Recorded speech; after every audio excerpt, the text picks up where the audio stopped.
Whack, whoosh, a ball is flown across to the other side of the court.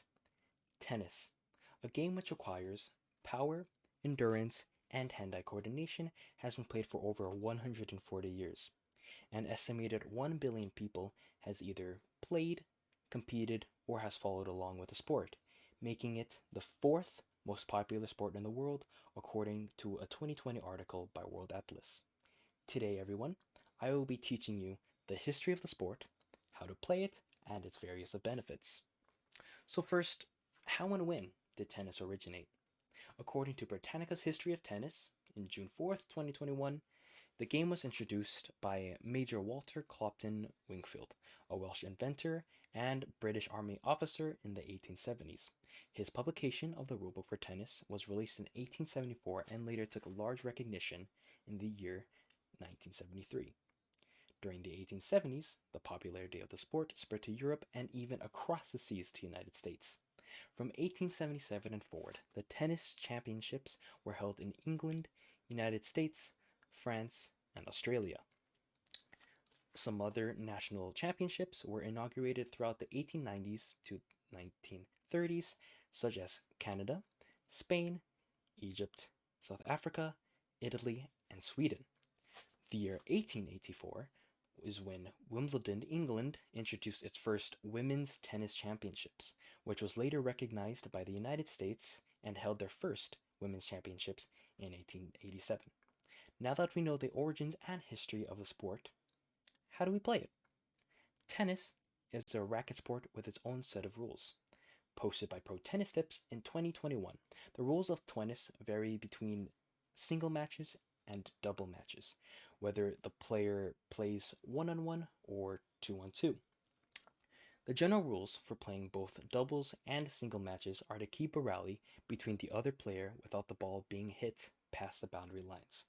With this, the player also cannot touch the net, carry or catch the ball, and cannot hit the ball twice. Having the ball hit the player's body, serving without a bounce, or letting go of the racket at any time are counted as penalties. One exception made is that the ball can count if it hits the boundary line.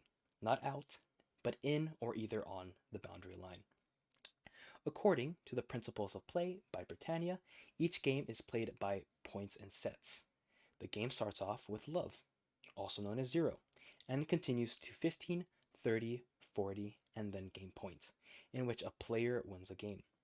4 points win a game, 6 games win a set, and then 3 or 5 sets win a match. After each point, the server switches sides, serving and hit the ball on the box of the diagonal side opposite of the net. If the player both reach the 40th point, the score is a deuce, until a player achieves what is called an advantage by gaining 2 or more points than the opponent. The scoring of single matches are the same principles for the scoring of double matches. For double matches, both players do not stay outside of the court. Instead, the server and their teammates alternate sides when serving in the beginning of the point. With the knowledge of the rules, how can tennis benefit us? Well, of course, tennis is healthy, just like any other sport. According to a post from Better Health in 2013, just like any other sport, there are various health benefits when playing tennis, such as an increase in metabolic functions, reaction time, and aerobic capacities. It helps improve in strength and flexibility, and lowers blood pressure and body fat. The sport is also a great stress reliever and a great way to meet people and spend time with your friends and family members. Now, this evening, we discussed the creation and history of tennis, the general rules, scoring, and how to play the game, and also the many benefits gained from the sport.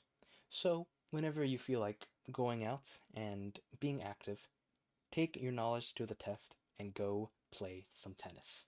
Thank you.